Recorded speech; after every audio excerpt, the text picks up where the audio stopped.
So guys, in the last video you saw the KTM 390 Adventure, but in this video we're going to be comparing it with its rival, and that's none other than the BMW 310 GS.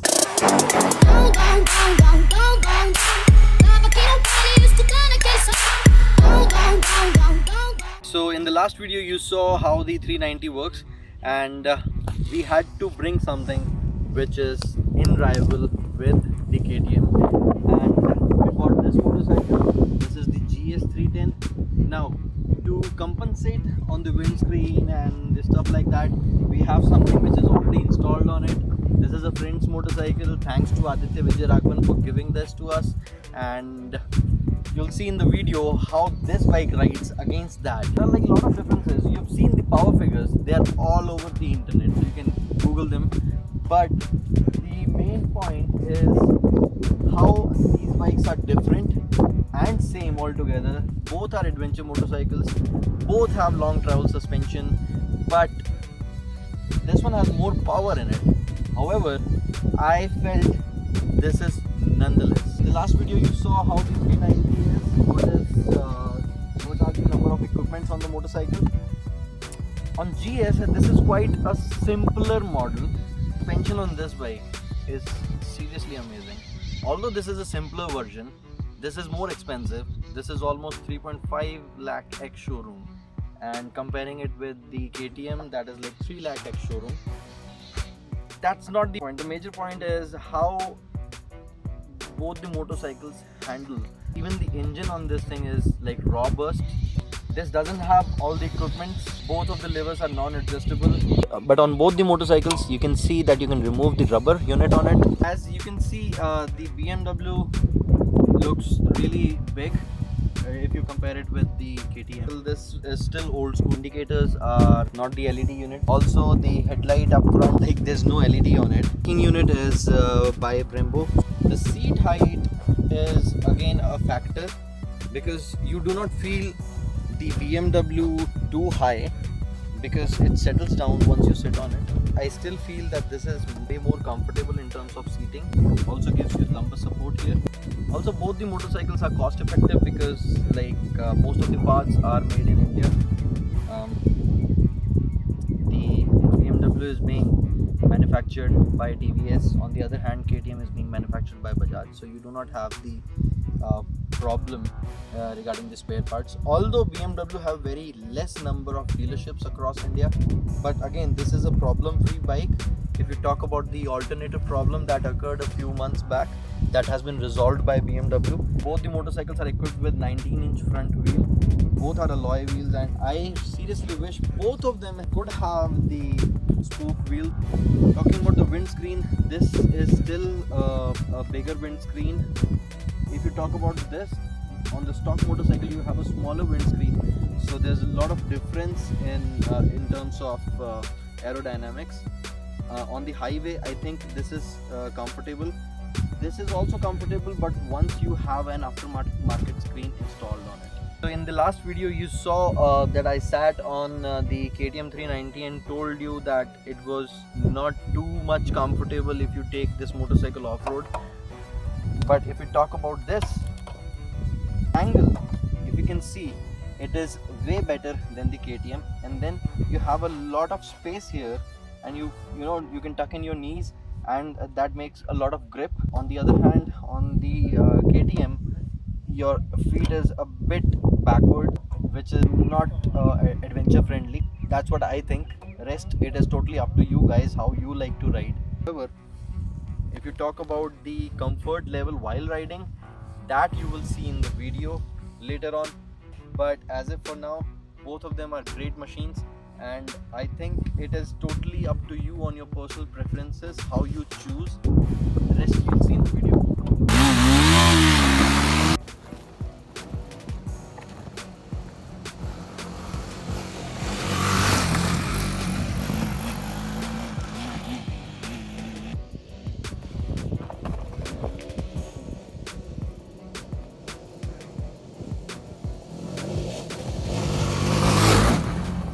Okay guys, so here we are on the GS 310, comparing it with the KTM I think this is way more comfortable in terms of off-roading. We'll surely go on the road as well. Instantly, as soon as you hop on the bike, you'll see that there's a lot more comfort on this bike. If you're on the lower speed and you tend to, you know, throttle it out, it might get a little dicey. But the faster you go, more comfortable it gets. I actually thought that KTM would be much better, but this is a total surprise, because as you can see, my knees are properly on the tank and it's really comfortable. But it was not the same on the KTM though. Even on the bad roads, you don't have to be scared, and it doesn't feel scary at all actually. If you spend some time with your motorcycle, you'll definitely know how to control it. On the other hand, if you have stiff suspension like KTM, it would be really hard, but not on the GS. Like easily manageable.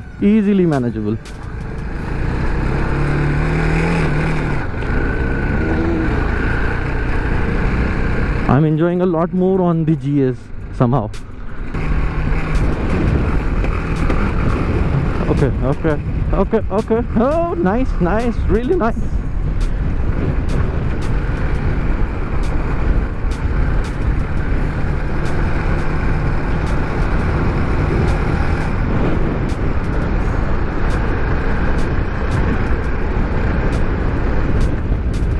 Looking at bigger bumps.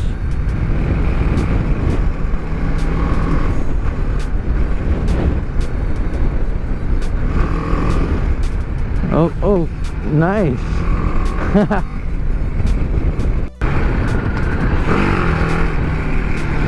See, the KTM is scary, but on the other hand, on the BMW,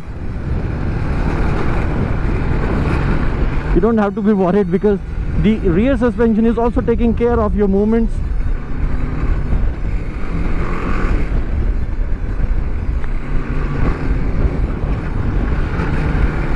Lot more forgiving.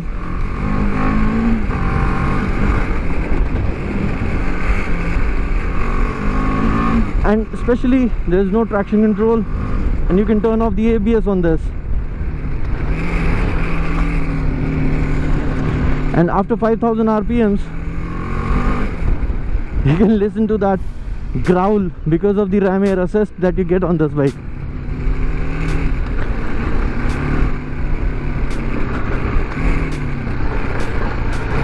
Be very much careful while riding on these trails, basically.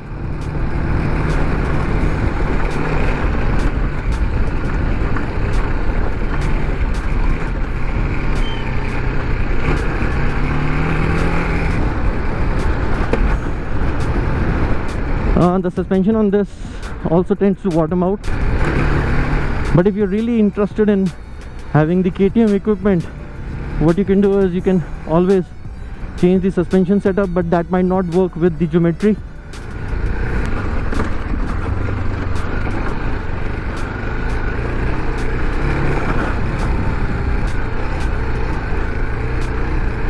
I should wait for the KTM now.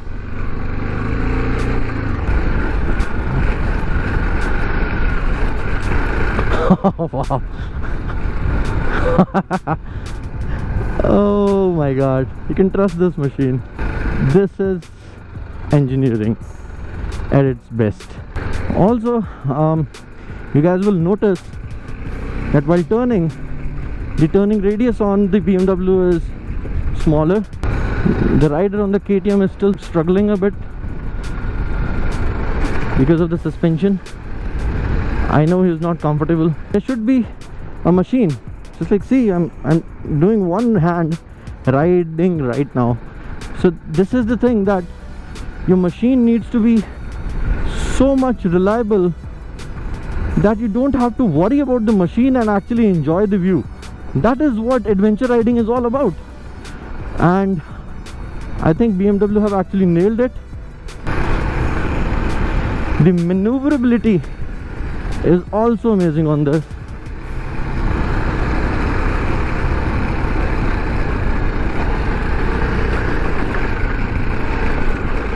Yeah.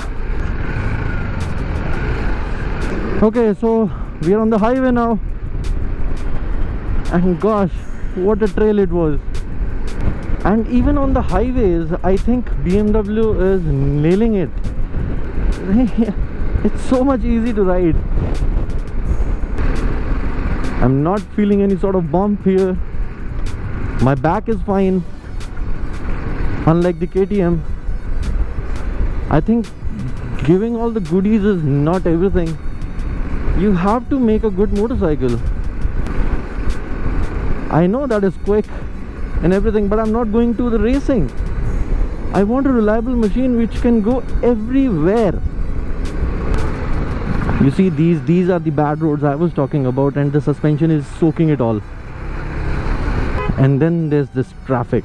I can feel the comfort on this. I have to nitpick if I really want to say something bad about the BMW.